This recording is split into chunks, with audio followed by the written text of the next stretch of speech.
আসসালামু আলাইকুম। আজ আমি এক্সপ্লেন করতে যাচ্ছি 2024 সালে রিলিজ হওয়া একটি থাই হরর মুভিটির নাম দ্য স্পিরিট হান্টার। এই যে ছেলেটিকে দেখতে পাচ্ছেন, সে গভীর রাতে একটা কবর খুঁড়ে প্রেগনেন্ট মহিলার লাশের বাচ্চা চুরি করছে, আর সেটা শরীর থেকে কিছু তরল বের করছে। কিন্তু কেন? মানুষের আশা আকাঙ্ক্ষা যেটা কখনো পূরণ হওয়ার নয়, সেটা পূরণ করার জন্যই মূলত মানুষ কালো জাদু অথবা অন্ধকার জগতের সহায়তা নিয়ে থাকে। কখনো বা নিজে অথবা কখনো সাহায্য নেয় সীমান অথবা কবিরাজের। সেসব মানুষের ঘটনা আপনারা এতদিন জেনেছেন কালো জাদুর ভয়ানক পরিণতির বিষয়ে। কিন্তু আজ যে ঘটনাটি জানতে চলেছি সেটা একটু ভিন্ন।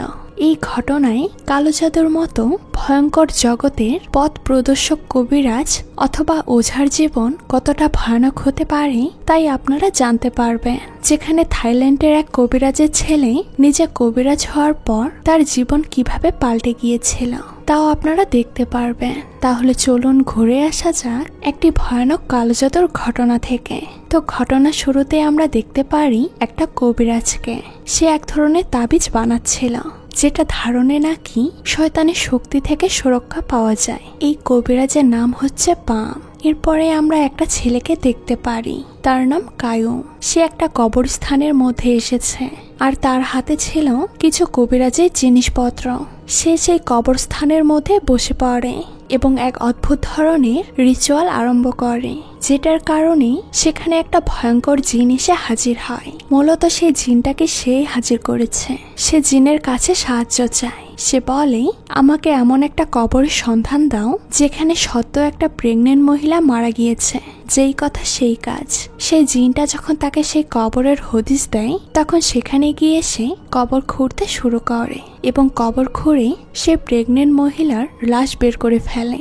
সেখানে রিচুয়াল করতে আরম্ভ করেছে এবং সেটা করার সাথে সাথেই সেই লাশের ভেতরে যেন এক অদ্ভুত জীবন্ত শক্তি এসে পড়ে, যেটা উঠে বসে এবং কায়ুম তার মোমবাতির আগুনের মাধ্যমে সে লাশের থেকে কিছু তরল জাতীয় জিনিস সংগ্রহ করছিল। শুধু তাই নয়, সে লাশের পেটের মধ্যে ছুরি ঢুকিয়ে সে প্রেগনেন্ট মহিলার বাচ্চাটা সে বের করে ফেলে, কেননা এই বাচ্চা থেকে সে আরো বেশি তরল সংগ্রহ করতে পারবে। আর এই তরল অথবা তেল কি কাজে লাগে তা আমরা একটু পরেই জানতে পারবো। তো এরপর সে চলে যায় বাড়িতে। ধীরে ধীরে সে বাড়িতে ঢোকে। সেখানে আমরা পামকে শুয়ে থাকতে দেখতে পাই। এখানে আমরা বুঝতে পারি কায়ুম হচ্ছে পাম কবিরাজেরই ছেলে। সে মূলত তার বাবার জাদুর জিনিসপত্র দিয়ে রিচুয়াল করে এসেছে। এখন সে চুপি চুপি সেই জাদুর জিনিসপত্র সেই জায়গায় রেখে সেখান থেকে চলে যাবে। ঠিক তখনই তার বাবা টের পেয়ে যায়, আর সে বলছিল, তুমি এত রাতে কোথায় গিয়েছিলে? কায়ুম সেখানে উত্তর দেয়, আমারও ইচ্ছে হয় তোমার মতো হতে। আমি রিচুয়াল করার জন্য কবরস্থানে গিয়েছিলাম। আসলে কায়ুম চাইতো তার বাবার মতো একজন কবিরাজ হতে, যেটা আবার মোটেও চায় না তার বাবা। সেখানে পাম তাকে জিজ্ঞেস করে, তুমি যে রিচুয়াল করেছো তাতে কি তুমি সফল হয়েছো? যদিও সফল হয়ে থাকো তাহলে সেটা তুমি কি করেছিলে বা কোন উদ্দেশ্যে করেছিলে? কায়ুম তখন বলতে বাধ্য হয় এবং সে জানায় সে প্রেগনেন্ট মহিলার লাশ থেকে এক ধরনের তেল সংগ্রহ করেছে, যে তেল মার্কেটের মধ্যে অনেক দামি। সে তেলটা বিক্রি করবে এবং তার প্রেমিকাকে বিয়ে করবে। তখন তার বাবা তার প্রতি আরো বেশি ক্ষিপ্ত হয়ে যায় আর বলতে থাকে, তুমি তাহলে এই লাইনে এসে পড়েছ। তোমাকে তাহলে জানিয়ে দেওয়া ভালো, এই কবিরাজের লাইনে, অর্থাৎ যারা জাদু, জিন, অতি প্রাকৃতিক জিনিস নিয়ে খেলা করে, তাদের স্ত্রীরা বেশি দিন বাঁচে না, তাই তাদের বিয়ে করাও নিষেধ। আমি জানি তুমি শুধু সেই মহিলার থেকে তেল সংগ্রহ করনি, তার বাচ্চাকেও তুমি নিয়ে এসেছ। যদি তোমার ভবিষ্যতে কোনো ক্ষতি না চাও তাহলে সেই মহিলার জিনের কাছে ক্ষমা চাও এবং তার বাচ্চাকে ফিরিয়ে দিয়ে আসো, নয়তো তোমার ভবিষ্যতে অনেক ক্ষতি হবে। কিন্তু আমরা দেখতে পাচ্ছিলাম কায়ুম সেটা একদমই করছিল না। মানে তার বাবার কথা সে একদমই পাত্তা দেয় না। এরপর সে চলে যায় তার গার্লফ্রেন্ড সাইয়ের কাছে। তারা দুজন ঘোরাঘুরি করছিল এবং তাদের বিয়ের বিষয়ে আলোচনা করছিল। তাদের কথাবার্তায় আমরা বুঝতে পারি তারা দুজন দুজনকে প্রচুর ভালোবাসে এবং একজন আরেকজনকে ছাড়া কোনোভাবেই থাকতে পারবে না। এখন আমরা একটা পরিত্যক্ত স্কুলের সামনে দুইজন চোরকে দেখতে পাচ্ছিলাম। তারা কিছু জিনিস চুরি করে নিয়ে এসেছে এই পরিত্যক্ত স্কুলের মধ্যে রাখার জন্য। মানে এখানে লুকিয়ে রাখবে আর কি। এখানে একজনের নাম হচ্ছে নয়, অন্যজনের নাম ক্যাম। আমরা দেখতে পাচ্ছিলাম নয় উপরের তলায় ভয়ানক কিছু একটা দেখে দৌড়ে সে নিচে নেমে আসছে, আর তখনই নিচে থাকা ক্যামের পিঠে কেউ একজন হাত দেয়। সেটা ছিল ভয়ঙ্কর একটা জিন, যেটা দেখে একদমই ঠিক থাকতে পারছিল না ক্যাম। তারা দুজনই সেখান থেকে দৌড়ে পালিয়ে যায়। তো পরের দিন আমরা দেখতে পাই সাই আর কায়ুম দুজনে মিলে একটা রেস্টুরেন্টে গিয়েছে, যে রেস্টুরেন্টের মালিক ছিল আইন নামের একটি ছেলে। সে যদিও জানতো সাই আর কায়ুম দুজনকে ভালোবাসে, তাও তার সাইয়ের প্রতি একটা দুর্বলতা ছিল, মানে সেও তাকে অনেক পছন্দ করত। সেই রেস্টুরেন্টে তখন একজন ব্যক্তি আসে, যে কিনা কায়ুমকে আমাদের কিছুক্ষণ আগে দেখা সেই ভুতুড়ে স্কুলের বিষয়ে জানায়। সে বলে, আমি সেই স্কুলের টিচার, তবে সেখানে থাকা জিনের কারণে কিছু বছর ধরে সেটা পরিত্যক্ত রয়েছে। যারা সেখানে যায় তারা কেউই বেঁচে ফেরে না। আমি শুনেছি তুমি এসব কবিরাজি কাজ করো, তাই তোমার কাছে এসেছি। আশা করছি তুমি আমাকে ফেরাবে না। এখন কায়ুমেরও টাকার প্রয়োজন, তাই সে সেই কাজে রাজি হয়। অর্থাৎ সে সেখানে যাবে এবং সেই স্কুল থেকে জিন তাড়াবে। আর সেখানে আমরা এটাও জানতে পারি যে স্কুলে যে ভয়ঙ্কর জিনটা বা আত্মাটা রয়েছে সেটা স্কুলেরই একজন ছাত্রী। সে সেই স্কুলে আত্মহত্যা করেছিল। এখন এই কাজটি করার জন্য কায়ুম সেই লোকটির কাছে 50,000 টাকা দাবি করে, কারণ তার গার্লফ্রেন্ডকে বিয়ে করার জন্য এটা তার অনেক দরকার ছিল। অন্যদিকে এখানে আমরা এটাও জানতে পারি সাইয়ের মা বাবা আইনের সাথে তার বিয়ে ঠিক করে রেখেছে, কারণ আইন হচ্ছে একজন ব্যবসায়ী, সেখানে কায়ুম একজন বেকার ছেলে। তো সেই দিন রাতে সে ভয়ঙ্কর স্কুলে গিয়ে পৌঁছায় কায়ুম। এদিকে বাবা মার জোরাজুরিতে সাই আইনের সাথে গিয়ে টাইম স্পেন্ড করছিল, কিন্তু তার মন একদমই বসছিল না। সে তখন সেখান থেকে বের হয়ে যায়। এইদিকে কায়ুম সেই স্কুলে গিয়ে শুরু করে দেয় রিচুয়াল, আর সাথে সাথেই সে মেয়ের কারেন জিনকে সে দেখতে পারে, যেটা তখনই দৌড়ে এসে তার পা ধরে আর তার কাছে আকুতি মিনতি করতে থাকে যেন তাকে এখান থেকে তাড়ানো না হয়, কারণ সে তার মৃত্যুর প্রতিশোধ নিতে চায়। আসলে তার বয়ফ্রেন্ড তাকে ধোঁকা দিয়েছিল, তাই সে স্কুলে এসে ফাঁসি দিয়েছে। কিন্তু কায়ুম তার মন ভেঙে দেয় আর মন্ত্র দিয়ে তাকে সেখান থেকে সরিয়ে দেয়, যেন পুরোপুরি এই জিন এখান থেকে চলে যায়। মেয়েটি যে দড়িটা দিয়ে ফাঁসি দিয়েছিল সেই দড়িটা সে খুলে ফেলে এবং নষ্ট করতেই যাবে, ঠিক তখনই সেই জিনটা পেছন থেকে তাকে টেনে ফেলে দেয় আর তার উপর বসে ভয়ঙ্কর ভাবে বলতে থাকে, তুই আমার ভালো কথা শুনিসনি, আমি তোকে বাঁচতে দেব না। সেখানে কায়ুমের প্রাণ যাবে যাবে অবস্থা, তখনই সে মন্ত্র পড়ে আর তার উপর থেকে সেই জিনকে সরিয়ে দেয়। এদিকে আমরা দেখতে পারি সেই স্কুলের সামনে এসে পৌঁছেছে তার প্রেমিকা সাই আর আইন। স্কুলের সামনে দাঁড়িয়েছিল সেই স্কুল টিচার। ভেতরে ভয়ানক শব্দ শুনে সেখান থেকে সেই স্কুল টিচার পালিয়ে যায়। সুহি স্কুলের ভেতরে ঢুকতে গেলে তাকে মানা করে আইন, কিন্তু আটকাতে পারে না, কারণ সে তো কায়ুমকে অনেক ভালোবাসে। এদিকে আমরা দেখতে পারি সে ফাঁসির দড়িটা কায়ুম নষ্ট করতেই যাবে, ঠিক তখনই সেখানে সাই উপস্থিত হয়। সে ভয়ঙ্কর জিনটা সাইয়ের ভেতরে ঢুকে পড়ে আর সে আক্রমণ করতে শুরু করে আয়নার কায়ুমের ওপরে। সে কায়ুমের উপরে বসে তাকে শেষ করেই ফেলবে। কায়ুম কোনোভাবেই তাকে থামাতে পারছিল না, কারণ তার গলা থেকে সে আত্মরক্ষা তাবিজটা পড়ে গিয়েছিল। তখনই আমরা দেখতে পাই সেখানে উপস্থিত হয়েছে তার বাবা পাম সেই তাবিজটা তুলে এবং আক্রান্ত হওয়া সাইয়ের গলায় পরিয়ে দেয়। এতে তার ভেতরে থাকা জিনটা চিৎকার করতে শুরু করে আর সাইয়ের ভেতর থেকে বের হয়ে যেতে বাধ্য হয়। আমরা দেখতে পাচ্ছিলাম কায়ুমের বাবা কায়ুমকে অনেক বকছে সেখানে। তার বাবা তাকে বলছিল, তুমি জিনিসটা ভালোভাবে না শিখে না জেনে কেন এই পথে পা বাড়াচ্ছ? আজ তো তোমার অনেক বড় ক্ষতি হতে পারত। আমি তো সবসময় থাকবো না, তখন কি হবে?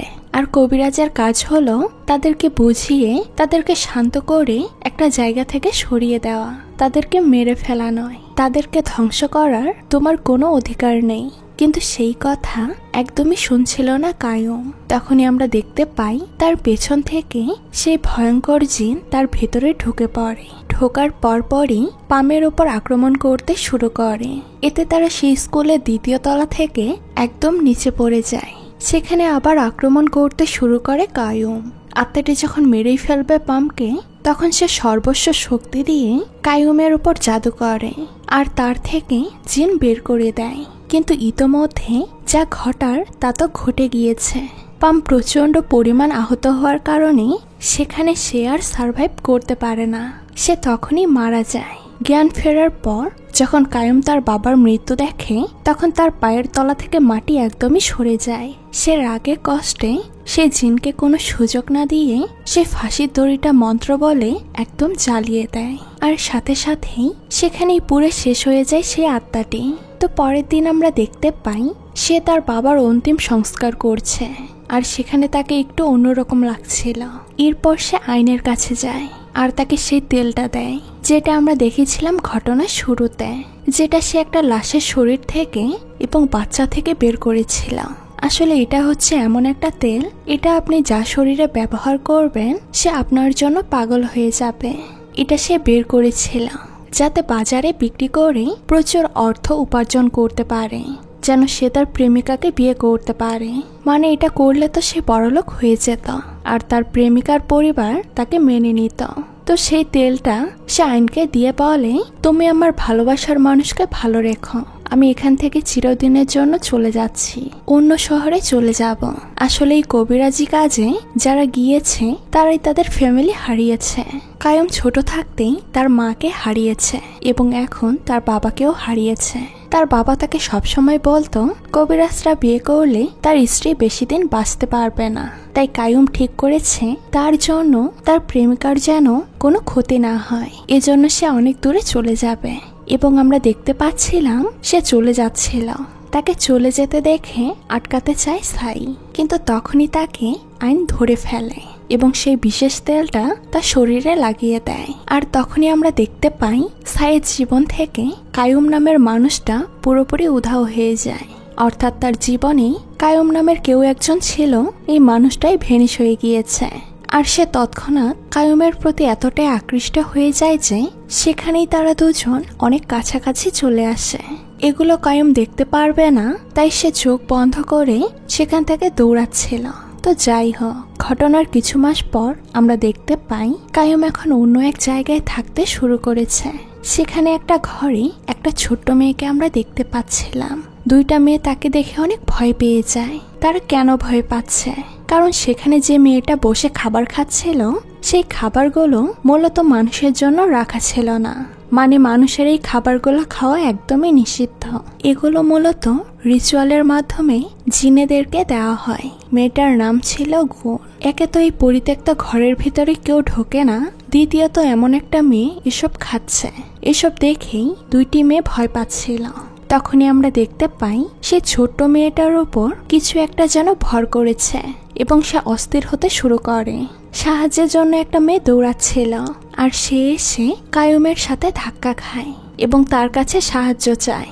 সেখানে কায়ুম যাওয়ার পরে তার নিজের জানা কবিরাজি শক্তিতে সেই মেয়েটার ভেতর থেকে জিনকে সে বের করতে সক্ষম হয় এবং সেই মেয়েটিকে সে বেশ বকা দেয় এবং বলে একা একা এরকম রিচুয়ালের জায়গায় থাকা মোটেও উচিত নয়। এটা তুমি জানো না? সে যখন সেখান থেকে চলে যাচ্ছিল তখন সেই মেয়েটি তার পেছন পেছন যাচ্ছিল আর তাকে বলছিল আমি তোমার সাথে থাকতে চাই।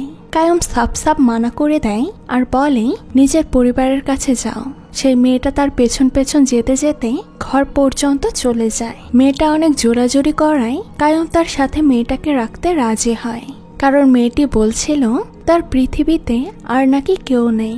এদিকে আমরা দেখতে পাই সাই আর আইনের বিয়ে হয়ে যাওয়ার পর আইন যখন সাইয়ের কাছাকাছি আসতে চাইতো, সাই তখন অনেকটা এগ্রেসিভ হয়ে সেটা করত।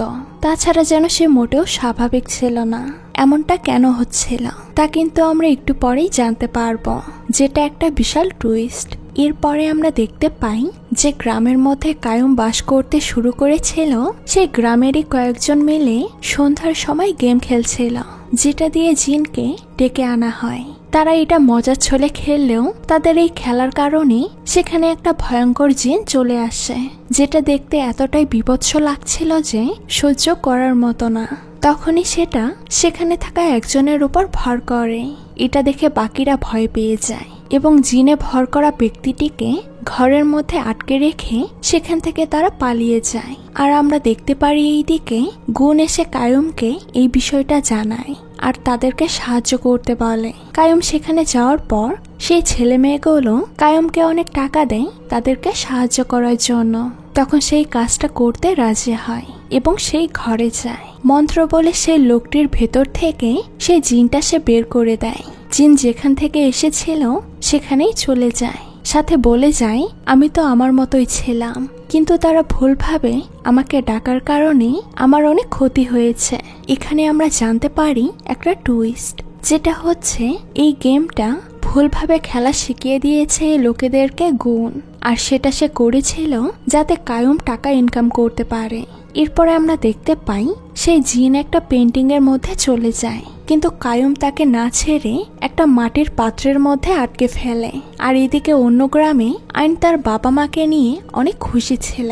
এটা আমরা দেখতে পাই কারণ সাই প্রেগনেন্ট হয়ে গিয়েছিল।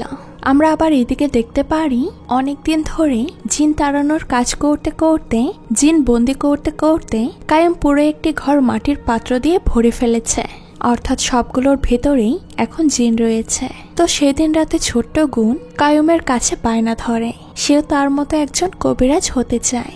যদিও প্রথমে রাজি হচ্ছিল না কায়ুম, কিন্তু তখন সে একটা পাউডার গুণকে দিয়ে বলে এটা তার চোখের নিচে লাগাতে। সে যখন এটা করে তখন সে তার চারপাশে দেখতে পায় সেই সশরীরে জিনগুলোকে, যেগুলোকে পাত্রে বন্দি করে রাখা হয়েছিল। এটা দেখে সে অনেক ভয় পেয়ে যায়, যার কারণে সে আর কবিরাজি শিখতে চায় না। কায়ুম গুণকে বলে এই কাজটা অনেক কঠিন, যারা এসব কাজ করেছে তাদের পরিবার বলতে কিছুই নেই, যারা কবিরাজদের আপনজন হয় তাদের জীবন শেষ হয়ে যায়। আমার বাবাও আমাকে নিষেধ করেছিল, কিন্তু আমি কথা শুনিনি। তবে এখন আমি ওনার কথা রেখে চলার চেষ্টা করছি। এদিকে আমরা সাইকে দেখতে পাই, যার মনে মাঝে মধ্যেই তার প্রেমিক কায়ুমকে সে দেখতে পায়, তবে মুখ তার কাছে স্পষ্ট নয়। ইদানিং তার সাথে সম্পর্কে আগ্রহ দেখানো কমিয়ে দিয়েছে তার হাজব্যান্ড আইন। আসলে আইন জানতো যে সে যতই কবিরাজি তেল দিয়ে সাইয়ের সাথে সম্পর্ক স্থাপন করুক না কেন, সাই তো আসলে ভালোবাসে কায়ুমকে। তো সেই দিন আইনের কাপড়ের ভেতর থেকে সেই তেলটা পেয়ে যায় সাই, আর এটা নিয়ে সে যায় তার মায়ের কাছে। সে সবকিছু তার মাকে খুলে বলে।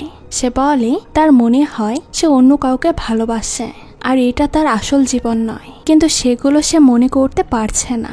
সে জানতে চায় তার বিষয়ে, কিন্তু উল্টো তার মা তার উপর প্রচন্ড রেগে যায় আর তাকে কথা শোনাতে শুরু করে।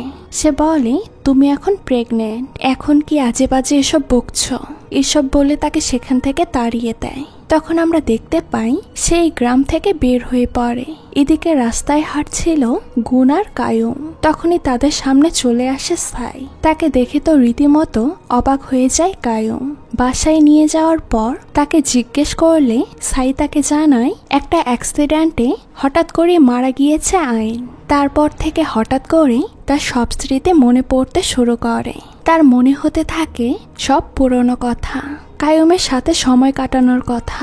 তখন সে সেখান থেকে চলে আসে। সেখানে সাই কায়ুমকে বলে আমাদের ভাগ্যের পরিহাস এমন ছিল, তাই হয়তো আমাদের সাথে এমন হয়েছে। আমি এতে কিছু মনে করছি না, কিন্তু বাকি জীবন আমি তোমার সাথে কাটাতে চাই। কিন্তু কায়ুম বলছিল এটা তো আগের মতো করে সম্ভব নয়, কিন্তু তুমি চাইলে এখানে থাকতেই পারো, আমি তোমার খেয়াল রাখার চেষ্টা করব। কিন্তু কিছুদিন পরে এক রাতে তারা দুজন কথা বলার সময় দুজনের অজান্তেই তারা অনেক কাছাকাছি চলে আসবে। এমন সময় কায়ুমের মনে পড়ে যায় যে এই মানুষটা তার নয়। সাইয়ের পেটে এখন আইনের বাচ্চা রয়েছে, আর এটা ভেবে সে নিজেকে সরিয়ে নেয়।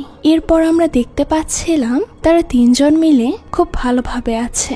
দেখে মনে হচ্ছিল এটা যেন সুন্দর একটা পরিবার, তাদের মধ্যে কোনোই সমস্যা ছিল না। সাই তাদের জন্য ভালোভাবে খাবার বানাতে শুরু করে। হঠাৎ করে একদিন আমরা দেখতে পারি সাইয়ের পেছনে এক ভয়ঙ্কর জিনকে। কি চিনতে পেরেছেন? হ্যাঁ, এটাই সেই জিন যাকে ঘটনার শুরুতেই কায়ুম তেল সংগ্রহ করেছিল আর তার বাচ্চাকে নিয়ে এসেছিল। সেই জিনটা সাইকে তখন বলছিল সময় হয়ে গিয়েছে তোর কথা রাখার। তাদের কথায় আমরা বুঝতে পারি তাদের মধ্যে কোনো একটা চুক্তি হয়েছে। তখনই সে ভয়ঙ্কর জিন গুণের ওপর সেখানেই অ্যাটাক করে দেয় আর বলে কায়ুমকে শেষ করতে হলে আগে এই মেয়েটাকে আমাদের পথ থেকে সরাতে হবে। এটা বলেই সে গুণের গলা টিপে ধরেছিল আর সাইকে বলছিল তোর জীবনের এই অবস্থার জন্য একমাত্র দায়ী হচ্ছে কায়ুম, তাকে ছাড়া যাবে না। তখন আমরা দেখতে পারি সাই হাতে একটা ছুরি নিয়ে কায়ুমের কাছে যায় আর তাকে গিয়ে কিস করে। আর এখানেই এই ঘটনার মূল টুইস্ট রিভিল হয়। সেটা হচ্ছে কায়ুম আইনের কাছে সাইকে যখন দিয়ে চলে যাচ্ছিল সেই তেল সাইয়ের শরীরে লাগানোর সময় সাথে সাথে এই ভয়ঙ্কর জিনটা সাইয়ের শরীরে প্রবেশ করেছিল আর যার কারণেই সে খুব অস্থির হয়ে আইনের কাছাকাছি আসত। মূলত সেই ভয়ঙ্কর জিনের বাচ্চার প্রয়োজন ছিল, তাই সে এমনটা করত। আর একটা মানুষের ওপর জাদুর তেল, আবার সেই ভয়ঙ্কর জিন তার ভেতরে ছিল। এতে করে তার মানসিক সত্তা এতটাই ডিপ্রেস হয়ে গিয়েছিল যে সে একদিন নিজেই নিজেকে শেষ করে দেয়। হ্যাঁ, সে মারা গিয়েছে। তখনই তার কারিন জিন তার থেকে বের হয়ে যায়। পাশাপাশি সেই মৃত বডিতে তো থেকে আর কোনো লাভ নেই, তাই সে ভয়ঙ্কর জিনও সেই বডি থেকে বের হয়ে যায় আর সাইয়ের জিনের সাথে কথা বলে আর কায়ুমের বিষয়ে তাকে বিষিয়ে দেয়, প্রতিশোধ নিতে বলে। সাই মারা গিয়েছিল, এটা সে কাউকেই জানাতে চাইছিল না। সে চাইছিল কায়ুমের ওপর একদম প্রতিশোধ নিয়েই সবাইকে এটা জানাবে। সে আইনের সাথে স্বাভাবিকভাবে সংসার করতে চাইছিল, কিন্তু আইন সেটা বুঝে যাওয়ার পর সাইয়ের জিন আইনকেও মেরে ফেলে। আর এতক্ষণ সাইয়ের সংস্পর্শে যাওয়ার কারণে সবকিছুই জেনে যায় কায়ুম। সে বুঝতে পারে এখানে যে রয়েছে সে সাই নয়, বরং সাইয়ের আত্মা। এরপরে আমরা দেখতে পারি সে ভয়ঙ্কর জিন আর সাইয়ের জিন দুজন মিলে একত্রিত হয়ে যায়, অর্থাৎ দুই জিন মার্জ হয়ে যায়। আর সেই ঘরে থাকা সব জিনকে মাটির পাত্র থেকে মুক্ত করে দেয় আর সেগুলো সাথে সাথে অ্যাটাক করতে শুরু করে কায়ুমকে। এর ওপর কিন্তু বেশি কিছু করতে পারে না, কারণ তার বাবার দেওয়া তাবিজ অর্থাৎ রক্ষা কবচ তার সাথে ছিল। সাইয়ের আত্মা যখন কায়ুমকে মারতেই যাবে তখন পেছন থেকে গুণ এসে তাকে একটা ছুরি দিয়ে আঘাত করে, যে কারণে সাইয়ের আত্মা মাটিতে লুটিয়ে পড়ে। তখন সাইয়ের ভেতর থেকে সে মহিলার ভয়ঙ্কর আত্মাটি বেরিয়ে গুণের হাতে থাকা একটা ছুরি দিয়েই তাকে সেখানেই মেরে ফেলে, যেটা একদমই সহ্য করতে পারে না কায়ুম। সে তার বাবার রক্ষা কবচ দিয়ে সেই জিনকে সেখান থেকে ভ্যানিশ করে দেয়। যদিও সেই জিন একেবারে এখনো শেষ হয়নি, তাহলে এই জিন থেকে রক্ষা পাওয়ার উপায় কি? সেখানে কায়ুম ভালো করে বুঝতে পেরেছিল যে তার ভুল কি ছিল, যেটা তার বাবা ঘটনার প্রথমেই তাকে বলেছিল, যেটা তার করা উচিত ছিল, তাহলে আর এমনটা ঘটতো না। এরপর সে চলে যায় সে কবরস্থানে, যেখান থেকে সেই ভয়ঙ্কর জিনের ভেতর থেকে সে বাচ্চা চুরি করেছিল। সেখানে যাওয়ার পর সে ভয়ঙ্কর জিনকে আবারও আমরা দেখতে পাই, যেটা রেগে গিয়ে কায়ুমকে শেষ করতে আসলে সাইয়ের জিন তাকে গিয়ে আটকায়। আর তখন সেখানে কায়ুম সেই জিনের বাচ্চাকে সেই কবরে দাফন করে দেয়।